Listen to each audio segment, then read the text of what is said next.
you sounded like a robot. Yeah. You still sound like a crazed robot. Ladies and gentlemen, make yourselves comfortable. I'm Kent Garrison. I am Brian Gill. And I'm Richard Barden. And this is Mad About Movies!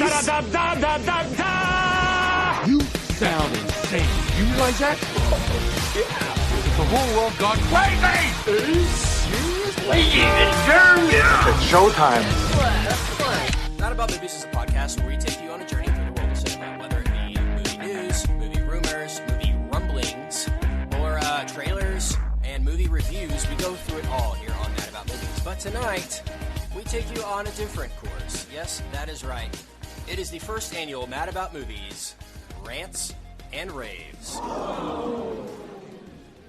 Rants and Raves is going to be our segment where we're going to take a step back from reviewing a normal movie, and we're going to just look at a story that is big in Hollywood right now, and we're going to give our opinion on it, and we're going to rant about it, whether it's bad, or we're going to rave about it, whether it's good. And the subject of tonight's Rants and Raves, Brian?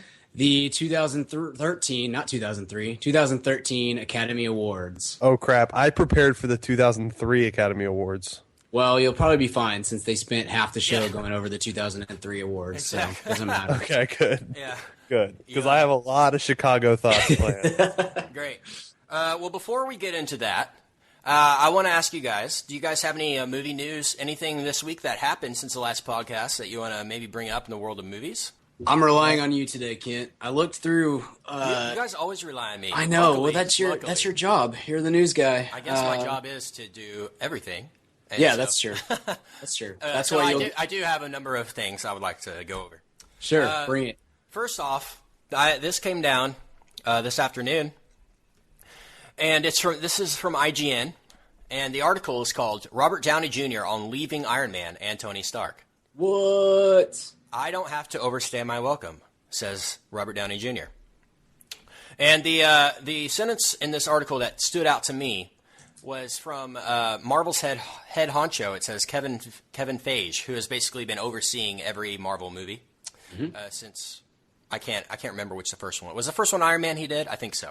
I think so. Anyway, yeah. he said he has floated the possibility of replacing Downey Jr. eventually, James Bond style. He says, I hope Downey can make a lot of movies for us as Tony Stark. And if and when he does, I'm still here making these movies. We don't have to take him to Afghanistan and have him wounded again. I think we'll just James Bond it. So, that being said, they asked Robert Downey Jr. about it, and he said, it would probably be the best thing in the world for me, ego, but sometimes ego just has to be smashed. Let's see what happens.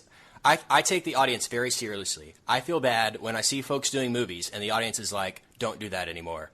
I don't have to overstay my welcome. End quote. Interesting. So, thoughts on a non-Robert Downey Jr. Iron Man? Well, I mean, obviously, it's just a matter of when they sign Jeremy Renner to do it. Hawkeye transforms into Iron Man. Yeah, exactly. The thing is, from the looks of this article, it seems like a financial reason would be not to have him, because it says in this article that Marvel had to fork over upwards of $50 million for the Avengers, just for Robert Downey Jr., including box office bonus and back-end compensation. Yeah. And, wow. And in the big scheme of the $1.7 billion that it made or whatever, it's cents. But do you think really they would have as much success with a non-Robert Downey Jr. Iron Man? Because I mean, he's the body and soul of this whole Marvel cinematic universe right now. Well, I was actually just at dinner earlier talking about this, and I was thinking on a big character that we were discussing, my friend and I, that it's such a perfect. My friend's name is Steven, by the way. He's sitting next to me, so I should mention his name. But that there's never been such a perfect match of character and actor for a blockbuster movie like this. I can't imagine as anybody other than Tony Stark. I can picture someone besides Christian Bale playing Batman. Obviously, that a lot of that is because someone else already has done it. I can picture someone else playing Thor and Captain America, so on and so forth. But that character is so Tony Stark is Robert Downey Jr. Yeah, I think I've said on the podcast before that, or maybe on the radio, that Robert Downey Jr. is more Tony Stark than he is Robert Downey Jr. now. Yeah, absolutely. And so, I mean, I really feel like the whole reason people love this snarky character is, I mean, it's all Downey. It's his real personality, it seems like, that he's brought into this character. So it's, I don't know. Who do you think could play it? Could play Iron Man? Could match that snarkiness? Boy, I really don't know. Hugh Grant. I mean, I would like to see that. I think that would make a lot of money too, just from people that are curious. Yeah, I mean, that's the only person I can think of that's like just known for kind of being snarky. No, the thing about Tony Stark is that he's always the smartest person in the room. He has his demons, but he's always the most talented, most intelligent person in the room. Who does that sound like? Well, that sounds like Robert Downey Jr. I mean, I don't really know. I mean, it's a really perfect match of character and actor. Like I said, I honestly can't picture anyone else doing it. It's not to say they couldn't, but good night. I mean. This isn't James Bond. I mean, it's not a man in a suit with an accent. I mean, this is a pretty nuanced person whose nuances rely solely on the actor playing him. Yeah, it is. A lot of people, when Christian Bale became Batman, a lot of people seem to have connected with that character. But I really personally connect more with Tony Stark. He's just seems more real world. I mean, more realistic. I mean, if there was a superhero now, like, say that the Tony Stark scenario is real, and there's really a guy, after Iron Man, they said it would only take like $150 million to build a real Iron Man suit or something, a fully functional like Iron Man suit or something like that. So it's not out of the realm of possibility for there to be somebody that is like this. And so this movie, the whole series just seemed the most realistic, and the fact that he's like, I'm the Iron Man. He just puts it out there. He doesn't care if people know he's a celebrity, and I think that's how it would be now if there was a real superhero. So I'm of that 150 million number, because I feel like if that were the case, I'm gonna have to look it up because Richard Branson would have 9 Iron Man suits. I feel like, or any billionaire that rides around the world in a helium balloon. I think they'd go Iron Man suit pretty quick. I think 150. It's not 150 million. I have the article right here. It is the entire suit, 110 billion. Okay. Okay. I knew it was 100 something. It's billion. But yeah, they break down every single part of this. It's a Huffington Post article if you want to Google it. Okay. They break down literally every screw on this suit and calculate the cost.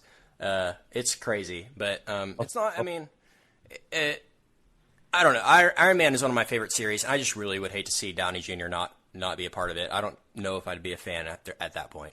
No. Well, and his contract's up after Iron Man 3, which has already been shot. And so, and Avengers 2 is being written currently. So you wonder what they're going to do there. I just hope they work something out. So.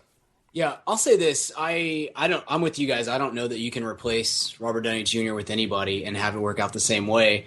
But I do like to hear a studio exec saying, I like him saying, hey, we may not have to reboot this stuff. We might just James Bond it, bring in a new guy. I think that's a great way to go, whether it's Iron Man or Batman or Superman or wherever. I think movie society is tiring quickly of the origin story, and I like the idea of doing the British way of doing things and just rolling with a new guy in the suit, whatever suit it may be. That's good stuff to me, even if I don't know who in the world would step into the shoes of Robert Downey Jr. in this case. So, but I like to hear that. That to me is better than saying, hey, as soon as Downey says he's done, we're going to reboot with a young Iron Man, and it's going to be Chris Pine because he plays every new reboot guy. Yeah. I like that the idea behind that a lot better. Yeah, agreed there. I want to move on. I knew you guys would like that Marvel news, but I don't know if you saw this, Brian, since you stay pretty in tune with the movie news. Did you see, speaking of reboots, did you see that Jar Jar Abrams wanted to cast Mark Wahlberg in the Star Trek reboot, the original? I did see that, and that would be interesting. And he got offered the role of Captain Kirk's father, which ultimately went to Chris Hemsworth. Yeah. Which I thought was great because he looks exactly like Chris Pine, an older Chris Pine. Anyway, Wahlberg said he didn't take the offer because he didn't understand the script. So there you go. But Wahlberg said if he gets offered a role in Star Wars, he's taking it, and he would not pass up another opportunity to work with JJ because, of course, Star Trek was brilliant. So I thought that would have been interesting. I don't think Hollywood would have really liked a Mark Wahlberg action movie and him only being in it for the first 5 minutes. Yeah. You know? Say hi to your mother for me. Amy What are we Poehler, doing? you're What's pregnant. going on? Yeah. Hey, say hi to my son about? for me. It's like I gotta bench press like 900 pounds up here because it's like everything weighs less in space. Like my curls, I'm doing like 900 kilograms. You know. Say hi to your mother for me. Mark Wahlberg's an interesting guy. We need to talk about him someday because he makes horrible movies, and yet I love him. And Guys, hopefully you guys are down with me to go see Pain and Gain later this year. And do Oh yeah. Because that's going to be nothing but entertaining. I feel like we should go to an early morning show to a theater with Wi-Fi, and then set up a couple laptops and just podcast while watching it. Yeah, just at like 10 a.m. with nobody in the theater, but Exactly. just do a live blog. Sweet. Yeah, I thought that was funny. I wanted to bring that up. More sequel news. Guys, I know you might be disappointed about this, especially you, Richard, but Mark Strong, the actor, has come forward and said there will be that he knows of, Green Lantern 2. What? Yeah. Hold on, the room is spinning. What a tough day for everybody. Really, that's like losing a war hero or something. That's really tough, guys. I don't know how we'll get by without the worst superhero movie I've ever seen in my life. That's. Like now I know how those families felt on 9/11.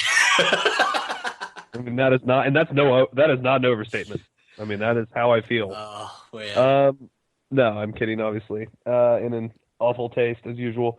No, that's good. That's great. That's hopefully that'll end in some sort of war because I feel like that's the terrorist hate is mostly because we made the Green Lantern. I honestly wouldn't blame him at that point, though. I mean, they have legitimate grounds. Probably going Al Qaeda. If it was like if they came out and just said it's because of Green Lantern, that's enough for me. That's probable cause. Exactly. Another sequel that is being made, though, and Brian, you probably can say more about this than I can, but they are making Jack Reacher 2. So, thoughts on that? I don't know. I love Tom Cruise. Always, I love him in just about everything. Jack Reacher was just kind of a little bit of a waste of my time. I didn't understand. I understand that he has a huge following, or the books have a huge following. So maybe there's people out there that really loved that movie and that character. But I had a hard time with the movie in that you never could figure out whether he was supposed to be like a realistic action star or kind of over the top Jack Bauer-ish personality. I got tired of trying to figure that out. Like one scene is he's really having to fight to get through this, and then the next scene he's destroying a dude, and it's like I don't know. It just didn't. It had no flow, and by the end, it felt ridiculous in spite of it trying to be realistic, if that makes any sense. And I don't know. I was just tired of it by the end, and I'm surprised that it's getting a sequel because I don't think it did that well financially. But it made a ton overseas. Yeah, apparently, apparently it did. True. Tom Cruise's huge draw in the international box Croatia loves the cruise. That's true. I wanted to. Yeah, I didn't see Jack Reacher. It didn't appeal to me whatsoever. Probably the most unappealing name for a superhero or whatever that you could have. Jack Reacher. I don't know what Hollywood was thinking there, thinking that people were going to latch onto this Jack Reacher guy. It's just like you could tell. It's just people trying to create a franchise, and I don't know. I mean, it's probably fine, and there's really no reason for me to say it's not decent. It doesn't deserve a sequel if I haven't seen it. But I don't know. I mean, do we really? I was in a hotel last week and ordered what I thought was Jack Reacher, and it turned out it was Jack Reach Around. And let me tell you, That's a different movie. it was a different movie. Tom Cruise was in both, though, so that was yeah. Richard, let me ask you this: are you underwater right now? No, I'm not. Do I sound weird? You sound gurgly a little bit. Oh. I don't. That might just be your timbre tonight. You might just have a gurgle in your throat. So I might. I mean, I've been using mouthwash the whole time. Okay. There you go. There you go. There it is. No, I'm sorry. I have had a little bug I'm getting over, so it's probably just the voice. It's probably It's a little nasally. Casting news. James McAvoy might play the rebooted version of The Crow. Thoughts on that? Don't care. It was gonna be Bradley Cooper. I'd be more interested if it was Bradley Cooper. I don't like James McAvoy, and he's been in some stuff lately that was better, such as X-Men First Class, but he doesn't. I don't find him appealing. So, I mean, Wanted is one of the worst movies I've ever seen. I agree. Yeah, Wanted was pretty bad. I liked him as Professor X, though. He really won me over in that. It's going to be interesting to see what he does in Days of Future Past, where he's restricted to a wheelchair pretty much the entire movie. So you don't know. But yeah, I don't know. I don't think we need another Crow reboot. I mean, they're literally rebooting every single movie ever. So I don't know. Yeah, that's what I want to. I mean, are there people out there that really still? I mean, they're just in love with The Crow. I mean, that was really big when I was in. And I don't know, probably a sophomore in high school or something, but I feel like I don't think I've heard anybody mention The Crow in at least a decade. So I don't. I guess there's a big Crow group out there or something. Apparently so. Apparently there's a demand. I'm with you. I'm pretty stumped on why, but that's Hollywood. I mean, if there's a sliver of a shot that it'll make money. There's a built-in audience already. I think that's enough to get a movie made nowadays. Yeah, that's true. I mean, as long as McAvoy doesn't die in real life while making it, I think that's an improvement. Yeah, I think the original might have left a bad taste in everyone's mouth because all that. So you don't know. I don't know. One more thing I wanted to mention. Angelina Jolie is making her directorial debut. Have you heard about this? I saw a blurb about it, and then I bypassed it. I guess I didn't take stock of what movie she was doing or what the deal was. Okay, well, she is doing this movie called Unbroken, and Richard, I might need to ask you about this because it is based on the New York Times best-selling book called Unbroken of the same name. It's about a World War II veteran. It's about an Olympian who goes to World War II, gets stranded and ends up becoming a POW in Japan. My mom has read the book, and literally every single person she ever talks to about books, she recommends this book, and she was like, she said it's going to be a Best Picture caliber movie when it comes out, just because the story is that incredible. Interesting. And Jolie pretty much begged for the rights to this, from what I understand. So it's not based on the Demi Lovato song "Unbroken"? No, not that I'm or the aware Catherine McPhee album? Okay, just making sure. Not that I'm immediately aware of, but that that remains to be seen. But the news about this is today it was announced that the Coen brothers are writing the script. Yes. Oh, okay, wow. That's what I saw that caught my attention. Yeah. And so I always tell my mom. I mean, anytime your parents recommend you a book, you're like, oh, yeah, okay, whatever, you know. But as soon as I heard that the Coen brothers are writing this movie, I texted my mom and was like, I want to read that book immediately because if they're attached, it's going to be great. I read the True Grit book, Charles Portis, before True Grit because I knew that I would love to see how they adapt things, you know, because they're my favorite writers. So, I told her that the Coen brothers are writing it, and she said it's definitely not a Coen brothers story. It's definitely a war epic type story. So it's going to be interesting to see.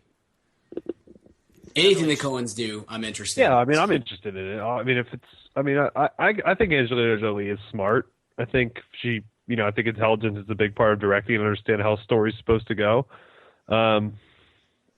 I wouldn't be adverse to seeing it just because she's directing it. I mean, we'll get into it later, but it's been proven that even some people that are actors can sometimes make really great directors. So I'll be interested to see it when it comes out, especially if it's based on a good book. And I love me some World War II. Me too. I mean, it was a horrible. A lot of people died, but I mean, I like reading about it. Yeah, they make for great films. They really do. So Richard, I'm gonna read it. You should read it. Everyone that's listening to this needs to read it because the movie's going to be out in probably a year or 2 years. So yeah, Unbroken, Angelina Jolie directing, Coen Brothers writing. So look for that one in the Oscars. Maybe 2 years from now we'll do a review and be talking about that. So look out for that. Anything else you guys want to mention for movie news? I don't have anything. Star Wars? You guys haven't talked Star Wars, and we mentioned. I don't know. I really don't think there was news this week. I think they kind of took the week off for the Oscars. But you never know. Yeah, there's always Star Wars news. There'll be plenty of time for Star Wars news later, since we are the official podcast of Star Wars. So that's true. And the Montreal actually emailed us and asked if we could do that, and we gladly obliged. Yeah. Even though he no longer has the rights, we got his approval. So legally that should be fine, right? Yeah. All right. Well, let's move on to our rants and raves on the 2013 Oscars. Here we are again. When he was picked to host the Oscars about 2 months ago, half of the country said, "Who?" Fortunately, the other half was thrilled because they know that we are in for a wild ride. All right, gentlemen. Obviously, a lot to go over about the Oscars. Brian, just give me your overall thoughts on the ceremony. Yeah. Don't talk about any of the winners in specifically. Just give me your overall thoughts of the broadcast. Okay. I thought it was a B, maybe a B minus. I wasn't overly impressed with pretty much anything that they were doing, but I also didn't think anything was just terrible. It wasn't James Franco and Anne Hathaway, so that's a low standard to judge against, but it was okay. McFarlane was an interesting choice. I don't understand the point of having him host the Oscars and then put him in a position where he's not allowed to be himself and do the stuff that makes him popular in the first place. I thought he was good as a performer. The dancing and singing and stuff was solid, but I didn't think that he was as funny as people want him to be. But at the same time, if he was as funny as you expect him to be, then he's also going to offend everybody. So I felt like it was kind of a no-win situation for him in a lot of ways. And he did all right. The opening monologue was good, and then Shatner showed up and it just took all the momentum away, in my opinion. I don't understand what the idea behind that bit was. And the whole song, the We Saw Your Boobs song was idiotic and a waste of time. It was just, it doesn't offend me, but it offended other people, and it felt like a really stupid thing to waste your offensive jokes on, to just roll right off the top with this really dumb bit that no one really thought was that funny and also upset a lot of the viewing audience. So great idea, guys. But from there, it was okay. I got really, really tired of musical stuff. I could have done more. I would have been happy with more Les Mis songs. I don't understand why in the world we're paying tribute to Chicago. That left me frustrated and confused. So overall, it was okay. It wasn't a great year, but I halfway enjoyed myself. I didn't regret my choices in life like I did when Franco and Hathaway were in charge. So it's not too bad, I guess. Right. Cool. Great. So B is not that bad. My thoughts are, I agree with you. People, when you hire Seth MacFarlane to do to host your event, don't really know what they were expecting as far as controversial. I really, honestly, you want my honest opinion? I thought it was going to be a lot worse than it actually was. Yeah. I like Richard with Arrested Development. I watched Family Guy in its original run when I was in like 5th grade, and I was like, "This is the funniest show ever." It got canceled, came back, but since it came back, I really don't watch it anymore. It's gotten to the point where they're just trying to be offensive with every single thing they do, and it's not even funny. It's just in bad taste. And I'm talking about the past couple of years. Having said that, I thought we were going to get a lot more from McFarlane. Didn't really get that. We got that in the opening monologue, and that was fine. It didn't really offend me that much, but I could see how someone would be offended with the saw your boobs thing and the Chris Brown joke and the latter. But my thoughts on McFarlane are he's a funny writer. Shouldn't have hosted the awards. He can sing. I felt like they were just using his ability to sing. Hey, how can we use his ability to sing? Oh, well, it just happens to be the 10th anniversary of Chicago. So let's talk about that the entire time. Coming off a year, and if you remember last year, a year that there were no musical performances at all. Yeah. And they refused to let Jason Segel do Man or Muppet. Right. After a huge petition was signed by fans wanting to see that performed live. And so it seems like last year didn't really do well, and the people that run the Oscars are like, how can we do it different? Well, let's get somebody that all 12 and 13-year-old people will know and fill it with songs this year, because apparently people wanted songs last year. It really didn't work for me at all. I was so sick of the songs. I couldn't believe they did it that way. I mean, I made a list, and I'll have to pull it up. I made a list of all the musical performances, and it is so long. I mean, it's honestly like a full discs, like a compact disc's worth of stuff. So the ones they had the Chicago 10-year montage, plus multiple mentions to that movie. They had a Dreamgirls performance. They had 2 Bond performances, a Les Mis performance, and around 5 or 6 Seth MacFarlane musical numbers. So yeah, just don't do that anymore. All I want to hear is the best original song, maybe the chorus from each one. That's really all I care about on the Oscars. So my overall thoughts of the ceremony was, I give it a B, just like Brian. Wasn't great, wasn't terrible. It was just a mediocre broadcast. Richard, thoughts? It's interesting. I think Seth MacFarlane's opening was solid. I agree with Brian that the Shatner bit, it was a funny bit, but it just didn't belong with. It felt like the opener to 2 different Oscar shows. Yeah. It was just weird, disjointed. You're right. It was a little sophomoric. Just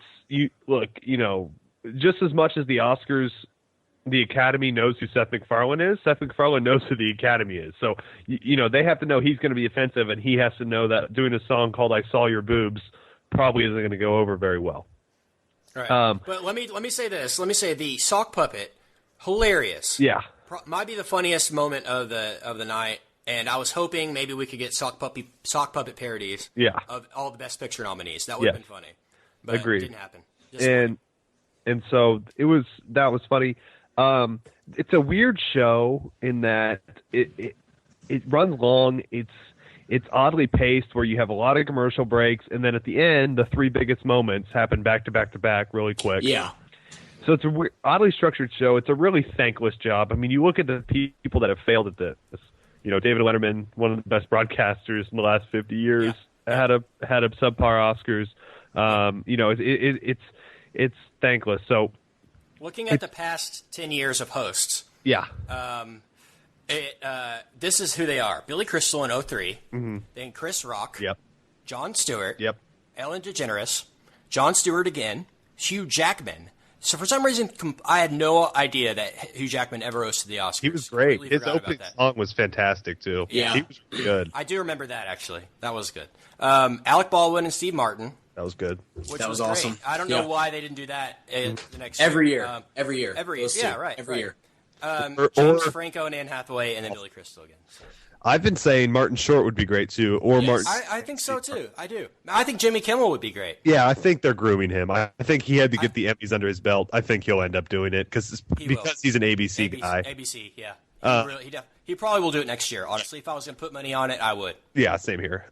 So the show now so Kimmel is an interesting choice. It almost requires, if I were to do the Oscars, if they put me in charge of producing it, I don't think the host and the opening comic are a lot of times one and the same. In that, if I were to have it, I'm serious. This is what I would do. I would have, let's just say, I don't know. I would have Jeff Ross come out for 7 minutes to start the show, tell a bunch of jokes, insulting people. I'm just naming a random comic. I don't really care who it is. Sure. Comic du jour come out. Chris Rock come out, tell some jokes. And then from then on, it's Seacrest. Because we all hate Seacrest, but Seacrest knows how to... He's the best host, yeah he really is. He is so efficient. He gets you in and out of break. He doesn't waste a sentence. Everything he hosts... I mean, American Idol is live, and that show is impossible to host. And Seacrest isn't funny. He's not interesting, but that show moves perfectly. He's very tight, and that's seriously what I would do. I don't think comedians like Seth MacFarlane are good at really hosting throughout the rest of the show. As far as the opening I felt like that too. Yeah, I thought his opening 20 minutes were great, but then he's just kind of awkward coming in and out of break, trying to be funny. And at that point, we don't really need you to be funny anymore. We're good. So I would have comic for 20 minutes, and then Seacrest and/or Carson Daly and/or whoever, nameless person, Mario Lopez. That's what I would do. I just have Mario Lopez. No, and then Billy Bush. Yes. Yeah. The other thing was, I thought that the writing was really terrible on the very bad. The like presenters.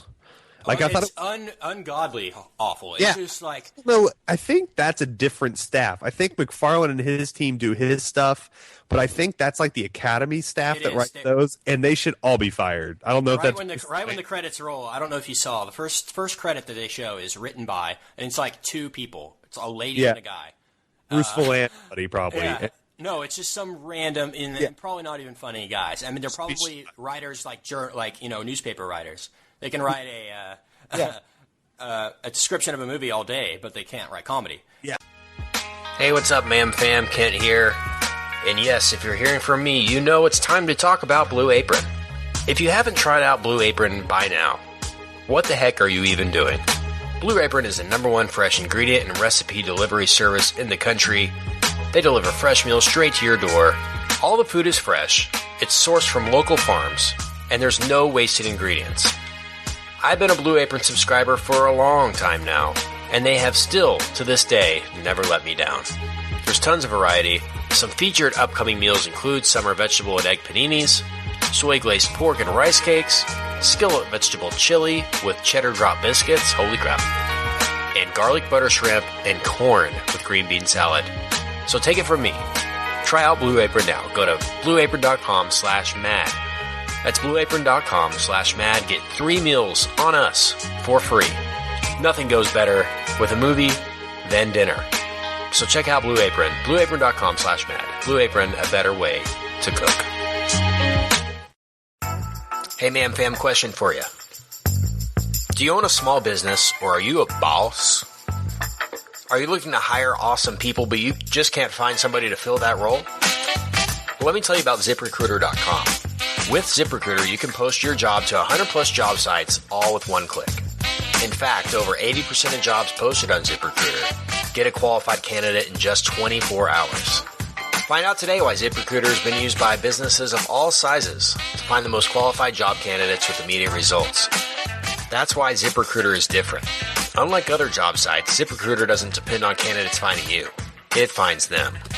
Right now, you can post your jobs for free on ZipRecruiter by going to ZipRecruiter.com/mad. That's ZipRecruiter.com/mad. One more time, try it for free. Go to ZipRecruiter.com/mad. Thanks to ZipRecruiter for supporting this episode of the Mad About Movies podcast. And so, Brian asked us to come up with our suggestions, how we could suggest the Oscars, and I'm going to go ahead and mention none now because this is a good time. Yeah. I agree with you. Outside of the monologue and the parody section at the beginning, everything needs to be serious. Yeah. Even the stuff when you have comedians coming up there presenting, it needs to be serious. If the comedians want to go off script and be funny and do their own thing, that's fine, I think. But don't try to write comedy for comedians. Like the Jason Bateman Melissa McCarthy thing. That was just so. Or Paul Rudd. Or Paul Rudd. Rudd. That's what I'm talking about, Paul Rudd. It was just unbearable. That was terrible. I remember once they wrote this horrible thing for Octavia Spencer, who comes out and was like, she's presenting to for De Niro and Christoph Waltz and Arkin and these legends, and she's like, not that I know anything about this category, having been on this stage last year, and it's like you want to rip her, but you're like, no, wait, whose idea was that? Like, as if no one knows that the winner from the year before comes back and gives you know what I mean? Every year, it's the exact same thing. So everyone knows that the Best Supporting Actress winner delivers the Best Supporting Actor trophy to this year's contestant. That joke was, I was angry at that joke. I was just like, we all know that. Don't treat us like idiots. And it puts that actor in just a horrible position of having to live this stupid line. They probably learn 10 minutes before they go up. Anyway, that's awful. I'm with you, Kent. I agree. I think it should be really funny to start, and then let's really enjoy the show. And then serious. And if you got Will Ferrell coming out there, he's going to do something funny, whether you write it for him or not. Yeah, you know? exactly. You know what I'm saying? Him write it. Let him write it. Let him go off script. Do their own thing. But let's not forget, while we're mentioning the writing, the probably the most confusing line of the night came from George Clooney when he said, "Now comes the point in the broadcast that could last all night. The in memoriam." Yeah. You couldn't really tell if it was trying to be funny or trying to be serious. Yeah. And that's the kind of writing that we had throughout the house. And you make just an awkward, like, should I laugh? Is it serious? Like, what is going on here? You make George Clooney look like an idiot. I mean, how hard is that? I mean, come on. How bad are you? How bad is your writing that George Clooney, and this is a guy that does Budweiser commercials and makes you just want to go get drunk, Yeah. This guy could sell anything. He could run for president tomorrow and out, charisma Obama, and you make him look bad. So you should, not only be fired, but firing squad. Yeah. Agreed. Let's go over the awards just real quick. Best visual effects went to Life of Pi. Uh-huh. You think that it beat out The Hobbit, The Avengers, Prometheus, Snow White, and the Huntsman? Any thoughts? I'm not a special effects. I have no. This is like saying who speaks the best German to me. I mean, I trust them. I will say that. I don't know. It was inevitable that Life of Pi was going to win the award, but I really feel like Prometheus needed more credit for all the practical effects that they used in the movie, because it was 90% or something practical effects and sets, and Life of Pi was pretty much 99% CGI.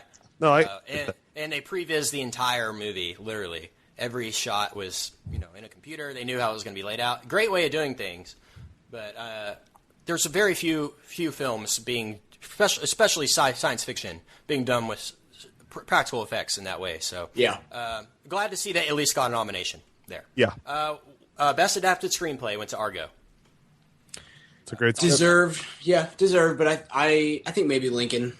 I might have voted Lincoln in that category. Lincoln and Silver Linings and Life of Pi. Those are all three great. So I could see Lincoln winning there, but I felt like once Lincoln didn't win Best Screenplay, it wasn't going to win Best Picture. The writing was on the wall at that point for its Best Picture hope, definitely. Yeah, I do agree with that award. Went to Chris Terrio for Argo. Original Screenplay, Django Unchained. Hooray! Yeah, awesome. That was that was the one I was rooting for. I just like to see Quentin get up and do his bit in front of the masses, and I thought he had one of the 2 or 3 best speeches of the night. It was great, yeah, kind of out there, just like he is out there all the time, and but it was concise. He hit the marks really well, and I don't know. I just like to see him talk. So. Anytime we can get that, especially in front of a big crowd like that, I think it's a good thing. So, and I think it's absolutely deserved. Yeah, when he won the award, I clapped. I mean, I stood up and clapped, and I was like, okay, no matter what happens from now on, I'm happy, because if he wouldn't have won Best Original Screenplay, like, say, for instance, Flight won, I would have, I don't know what I would have done, to be honest. because such good writing. I could have seen Zero Dark 30 winning, but Yeah. I think Tarantino would have been livid if Mark Bull had beaten him again, because he won for The Hurt Locker. But I will say that in the post-Oscar speech, you know how they interview the winners backstage, kind of a press conference scenario. Somebody asked Quentin about doing Django Unchained 2, and he did not deny it. So, Wow. They asked, hey, they said, hey, I'm from South Carolina. Would you come consider shooting the sequel to Django Unchained in South Carolina? And he said, well, I have to write the script first. So there you go. Might be doing Django Unchained too. Yeah. I would watch a Civil War Tarantino movie, definitely. I totally would. Without Christoph, though, that hurts that movie a lot. Yeah. Maybe Django goes to the war, you know? Yeah, that'd be cool. Yeah, that would be really cool. With Daniel Day-Lewis as Lincoln again. Yeah. Interesting here. Sound editing was a tie. What did you guys think about that? I couldn't decide if it was a bit or not. Like because they had Seth MacFarlane. Who was that? Was it Ted? It was Wahlberg and Ted that were reading that one. And so you have the. I thought it was going to be a bit. I thought that they were going to say, and the second Oscar goes to Ted, or something just stupid like that. And so I didn't really take it seriously until they actually called the next movie. So I'd never seen that before. I guess it's happened. I think I saw that it happened 5 times previous. Yes, but in bigger categories and a long time ago. Yeah. So apparently it has happened, and it's just crazy. It almost seems fake. It almost seems like, hey, everyone thinks we're rigging this thing. Let's just throw a tie out there. Put it in sound editing so that nobody gets really upset, but just to show that ties do happen and people are actually voting for this thing. Yeah. But it's good to see that Skyfall won an Oscar because great movie. I've heard. Good, a good movie and deserved the recognition it got. Let's see here. Production design went to Lincoln. I think we can all agree with that one. Yeah. Short film went to the Paperman. Have never seen it. Oh, Paperman's great, Kent. You need to check that out. I'm planning on it. Did you ever see Fresh Guacamole, which was also nominated? I didn't. I saw Paperman because it played before Wreck-It Ralph when it made its original theatrical run. And I just sat there, I'm here to see this kids movie and I'm all excited and I just started like tearing up because it's so well done. I posted it on my blog this week or yesterday. It's on YouTube too, so I would highly encourage anybody who hasn't seen it to check it out because it's beautiful. I would highly encourage anyone that likes stop motion animation to check out Fresh Guacamole, which was also nominated for Best Short Film. It was awesome. Definitely check it out. Best Original Score went to Life of Pi. It beat out Argo, Lincoln, Skyfall, Anna Karenina. Tell me how you feel about that, Kent, because you're kind of the score guy on the show here. Tell me how you felt about that. I can see how that maybe Life of Pi give you the fact that it Richard Parker and Pi are in a boat alone the entire movie. I really feel like the score contributes more to the emotion. But I mean, anytime John Williams is up against you, there's really no denying John Williams' awesomeness. And Lincoln had great moments, great cues with the score, and so I really don't see how anyone can beat John Williams. That's my honest opinion, but I really don't know why Life of Pi beat it. That's kind of confusing to me. I would probably rather listen to Lincoln's score than I would rather listen to Life of Pi. Yeah. But I'm not really into Middle Eastern Indian music, but that's just me. I almost think John Williams works against himself now. Like it's just he's got this name, everybody knows him. Even if you don't know anything about musical scores or scores for movies, John Williams, and I feel like it almost goes against him in some ways. It's like, oh, John Williams made another score. Okay, we're not going to vote for. You know what I mean? It's. I think he's so popular that it's like they don't want to vote for him in a weird way. I saw a blurb today that said, it was a tweet or something that said, John Williams, in the history of the Academy Awards, John Williams accounts for over 50% of the people who have ever been nominated for Best Original Score. So, Yeah. there you go. That's crazy. Over half of the scores that have ever been nominated for best original score are John Williams scores. Yeah. So hopefully he does more movies. Hopefully he does Star Wars 7. We talked about that before. Totally. Makeup went to Les Miserables.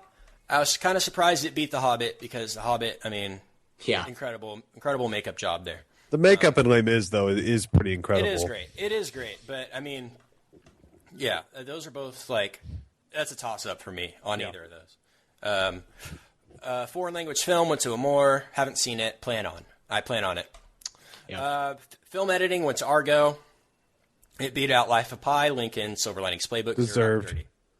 Yeah, really well edited movie. Very well edited. The cutting old footage with new footage, cutting it back and forth from Hollywood to Iran was great. The other movie I thought might have had a chance is Zero Dark 30 because the last 20 minutes was cut together so well. It didn't win though. Documentary short was Innocente. Haven't seen it. Documentary feature, Searching for Sugar Man. I have seen this movie. I saw it today, actually. Okay. And this movie definitely deserved the Oscar. This movie is incredible. Have you seen it? Yeah, I love Searching for Sugar Man. It's one of those movies that's like if it wasn't a documentary, I don't think it could ever get greenlit because it's such a ridiculous story that you would never believe it's true if Hollywood. If it was being written in Hollywood right now, somebody would be a script doctor would be saying, "Oh, this is too unrealistic. No one's going to buy this."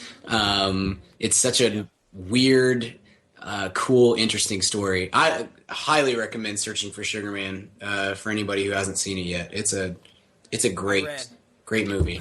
I read a blurb on CNN Money today about the director for Searching for Sugar Man, an independent filmmaker who ran out of money and had a few shots left for this film and decided, you know how we always talk about someday there's going to be a movie that's going to win an Oscar that's shot on an iPhone. Well, Searching for Sugar Man literally was partially shot on an iPhone.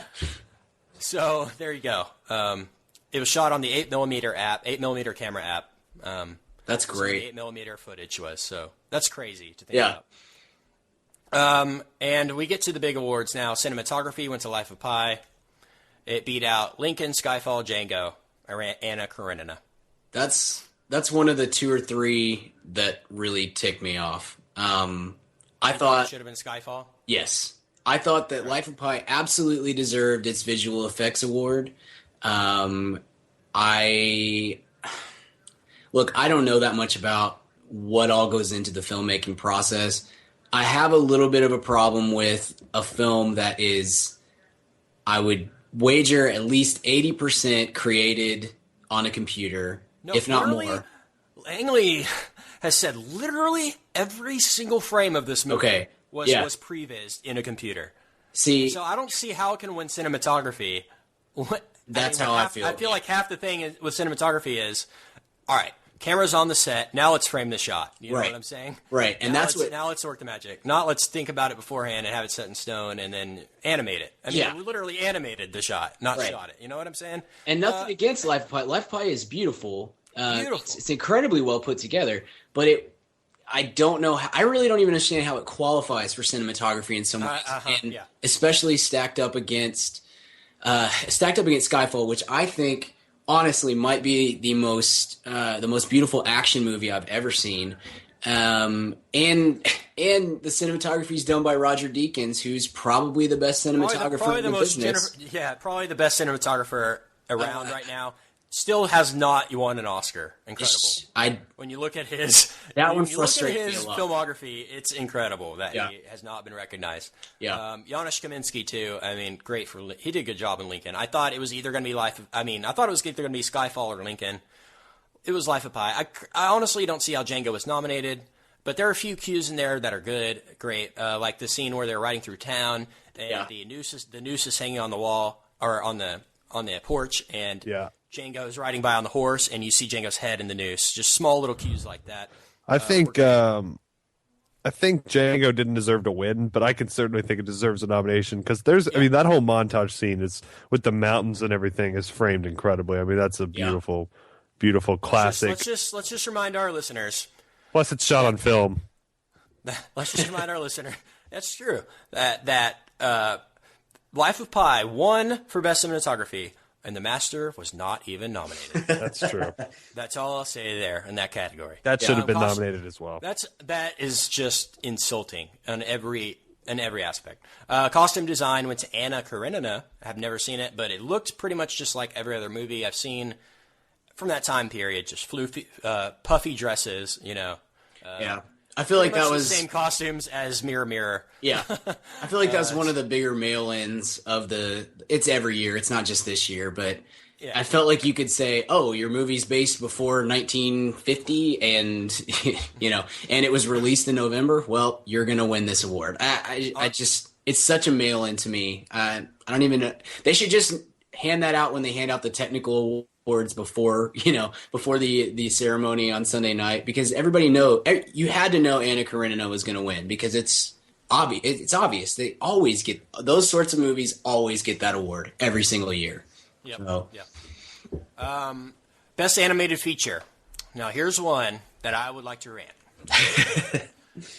I thought about you when this one came down. I knew you were going to be. I knew you would. And let me say this. I was watching this with a friend of mine, and I told him, Wreck-It Ralph is clearly the best film here, and I was like, $100 says Brave wins solely on the fact that it's Pixar. Yeah, and I feel like that's the case. I feel like, especially members of the Academy being as old as they are. Mm-hmm. Won't go out and seek out these animated films. So they literally looked at the nominees and said, which one's Pixar? Okay, I'm checking that one. But let me say this, that Brave, as just from an animation standpoint alone, Brave is a masterpiece. I mean, it is just her hair alone deserves an Oscar. I mean, but Wreck-It Ralph honestly was a great movie. Just a great movie. And Brave wasn't a great movie. So I was quite upset that it won. I mean, it literally just proves that Pixar can crap out anything. Yeah. And beat and win Best Picture. Yeah, I agree. I gave Brave I think a B+ when it came out, and it's fine and it's enjoyable, and I've no problem with it as a movie. But Wreck-It Ralph is so much better. It's just so much better. And I felt the same way. I felt like nobody who was voting had watched all these movies. They just saw Pixar and they voted for it. And that's frustrating. It's very frustrating. Okay, here we go.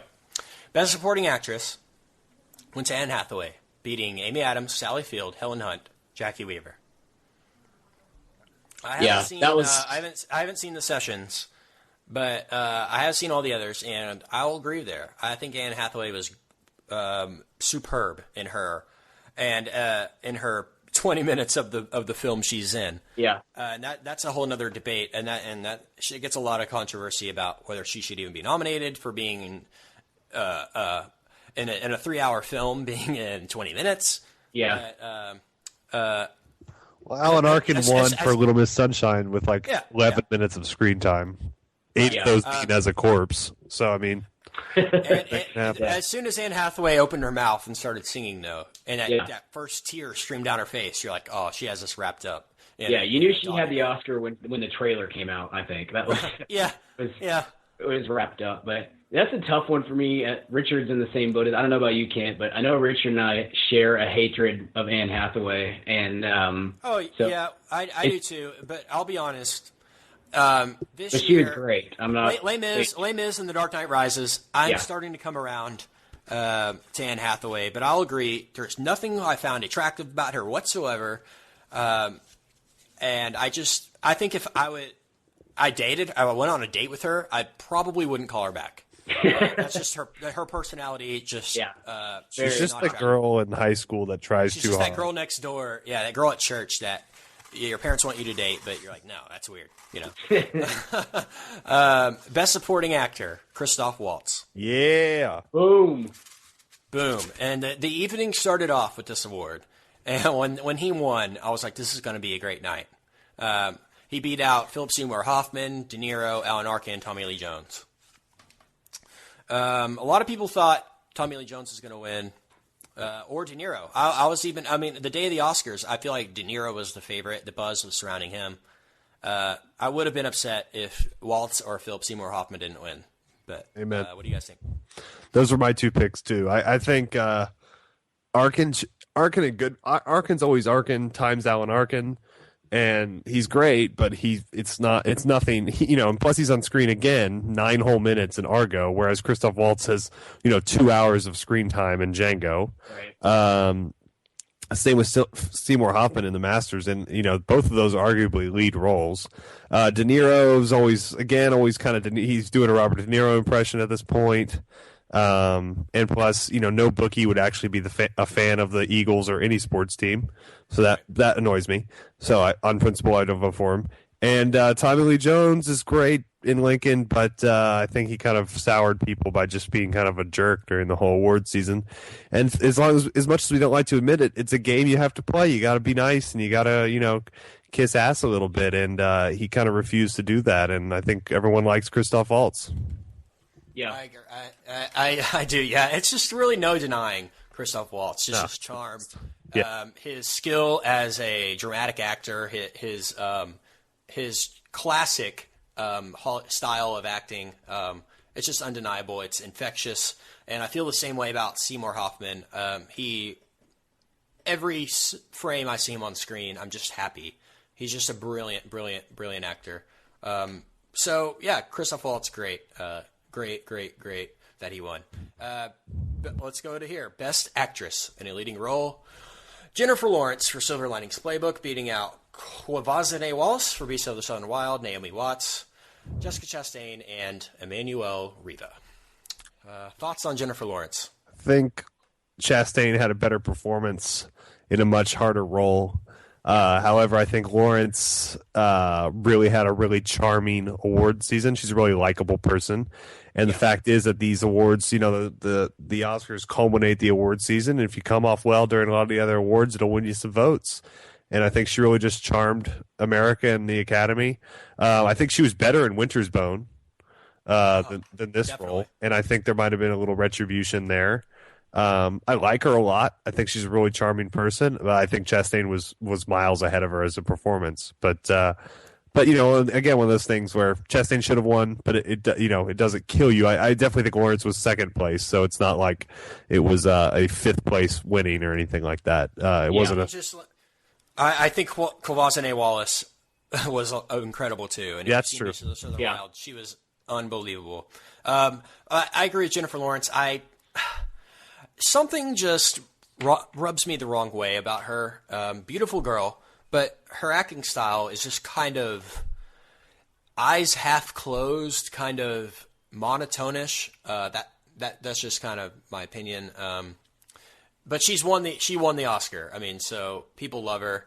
I kind of agree with you on that, but I think part of why she did end up winning is because she's so different in Silver Linings Playbook than she is in Winter's Bone, in Hunger Games, in X-Men, whatever else she's doing. I felt like it was a much more lively character, and that I think led some voters at least to because I think you're right, Kent. I think that's how she comes across most of the time, and to me she was much different in Silver Linings Playbook, and I think that's part of what led to her victory for Best Actress. So.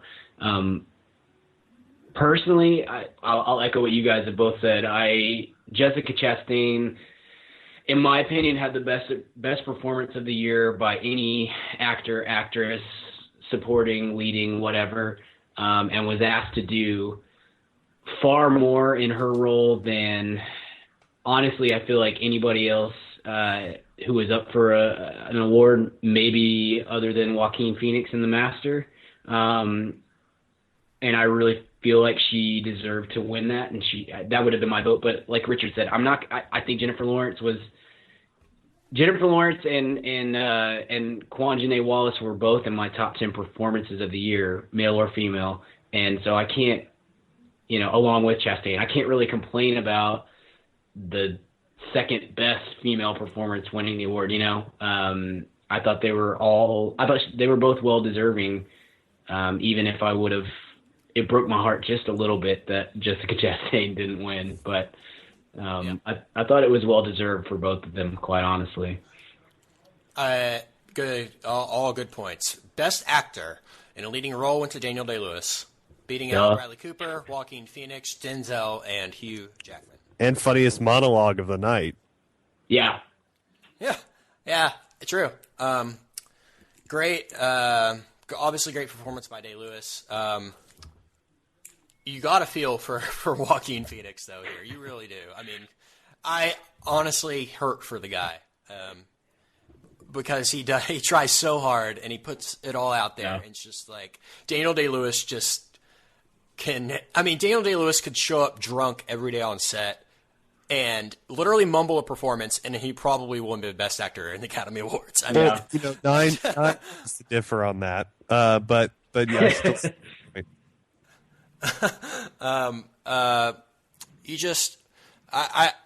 Daniel Day-Lewis was great. Yes, definitely deserving. So I feel like this was such a strong category. Every single person who was nominated gave a Best Picture Best Actor caliber performance. Yeah, Hugh Jackman was incredible. I mean, Hugh Jackman and Denzel was great. Denzel was great. Very good. Yeah. It was so fun to me. Fun is not the right word, but it was.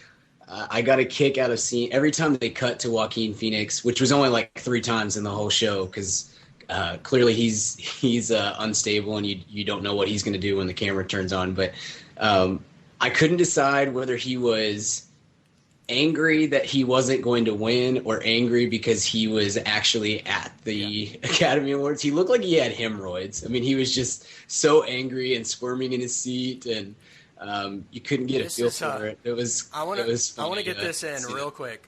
This is Joaquin Phoenix's acceptance speech upon winning the title of Best Actor from the London Critics Circle 2013. Now, I don't know if he won the award or if this is his real speech or if this is what he was planning to give, but I would like to read it because this is probably the kind of speech he would have given if he had won Best Actor. Yeah. Get ready. It says, I struggle with the idea of winning awards for acting. Stating that I'm the best actor for something as subjective as film seems strange to me. To the uninitiated, it implies that I'm solely responsible for the creation and implementation of the character. I'm not. I suppose that's why we thank our colleagues. There are those of you who know, such as Paul Thomas Anderson, who I'm eternally grateful for, a man who has persistently searched for the truth. I'm fortunate to have been under his guidance, Philip Seymour Hoffman for his patience and advice, Amy Adams for being angry. And he goes on to say, the last paragraph, this is what I'll read. But there are many others who you do not know by name, such as Mike Kenna, who I believe was the grip, but he did 20 different jobs, so I can't be sure. Adam Summer, the first assistant director. Karen Ramirez in The Office. Tommy, I don't know your last name. There are too many people to list. The truth is, you cannot separate my work from theirs. Unquote. So I really like, go back and listen to our review of The Master. I really am a fan of Joaquin and his work, and I just like the approach he took there with that. Such an interesting guy. Such an interesting spectacle of a person. Yeah. Best director went to Ong Lee. Thoughts there? I feel bad. I feel bad for him. You honestly thought Life of Pi was going to win after this? I did, anyway. Best Picture. I have a heart. I feel bad for Ong Lee because he deserved it. Life of Pi is great. His work on the film is great. To see him do something so different from most of the other films we know him for is great. So I think he deserved it. I also think Spielberg was pretty great. Forever, I'm going to look at that win as if it has an asterisk next to it because, to me, the 3 best directing jobs of the year were not nominated. And so I have a hard time. It's not fair to Lee to feel that way, but he beat the 5 that were nominated, so congratulations. Are yours Ben Affleck, obviously, right? Right. Sam Mendes? Is that one of them? I would have had Paul Bigelow. Yeah, I would have had Bigelow and Tarantino, but I probably would have had Mendes in my top 5 as well. Okay. So if I had been given a ballot, I would have voted Affleck, Bigelow, Tarantino. I would have had him out. Not to say that he didn't deserve it, but if I had to have 5, I would say Affleck, Bigelow, Tarantino, Mendes, and I probably would have gone Spielberg, but you could have talked me into Wes Anderson or and Ong Lee or one of the other guys. Great year for film, so it's hard to pick 5. I understand that, but Great year for film. I think you took the words right out of my mouth on that category. So let's move on to best picture of the year, which went to Argo. And I already know what you're going to say here, so go ahead and say it. I say totally well deserved. I would have voted Zero Dark 30, but just like in very much the same way that I felt like Chastain should have won Best Actress, but I can't be too upset about the number 2 or number 3 in Jennifer Lawrence winning. It's the same for me. I had Zero Dark 30 as my number 1 movie of the year. I think that history will treat Zero Dark 30 better than it was treated this year. But Argo was my number 2 movie of the year, and I thought it was great. So I'm not gonna complain about its victory, even if it wouldn't have been my vote. Yeah. It's sad to think, though, and the fact that we thought Zero Dark 30 was the best movie of the year and the only Oscar it won was for sound editing. Yeah. That's unbelievable. Yeah. It's just, and one more thing I wanted to mention about this year in movies, 2012, and I promise we'll never talk about this again. But it's amazing how this year the subject matter of these films was controversy. Zero Dark 30, very controversial movie. Django Unchained, controversial. Beasts of the Southern Wild, very controversial. Lincoln, very controversial. And so it was a great year for movies, but I really do think they made the right choice. Argo really summed up this year of movies. I really do think it did. I think that's fair, definitely. It sums up the state of Hollywood, and I watched it, last week before we did our review, and I've watched it again since, and I'm probably going to watch it again next week. It's great. I love the movie, so I can't complain about it at all. Even if I do think it's a little bit ridiculous that Zero Dark 30 got 1 win and it was a tie. That's okay. Unbelievable. Yeah, true. Any more thoughts on the Oscars, guys, before we wrap things up for tonight? In keeping with the Argo, that was my favorite moment of the night. I think was seeing Affleck get up there and give his speech as a giddy schoolgirl. You could just, I like to see, especially big stars like he is. I like to see guys like that are genuinely excited and passionate about their project. And Affleck is such a great success story in a way that I certainly didn't imagine he would be a few years ago. And so I very much enjoyed his speech and just seeing him up there accepting the award, and knowing that this is a guy that basically wasted his opportunity and was fortunate enough to get a second chance and has absolutely 100% made the most of it. And I think that's totally. That's a Hollywood story in and of itself. So very cool for me, and that was my favorite moment of the night, maybe outside of Christoph Waltz winning too. Very well said, Brian. And I will say very nonchalantly that George Clooney picking up an Oscar, always a good thing. So anytime you can recognize him, that's just the better, because let's face it, that beard was awesome. Let me ask you this, Brian. Where can I find you online? Yeah, I'm at bgill12 on Twitter, and you can find my writing at thesoapboxoffice.com. Sir Richard Barden? You can find me on Twitter at Richard Barden or at richardbarden.com. You can find me on Twitter at Kent Garrison, GarrisonKent, like Superman. You can contact the Mad About Movies podcast. Just email us at madaboutmoviespodcast@gmail.com. You can find our Facebook page. Just go to facebook.com/madaboutmoviespodcast and like us, or just search for Mad About Movies Podcast on Facebook. Leave us a review on iTunes. Thanks for listening, and thanks for being here, guys. I'm looking forward to next year's Oscars. Yes, sir. Looking forward to it. It was fun. Great times. Good times. Well, until next week, we will see you at the cinema.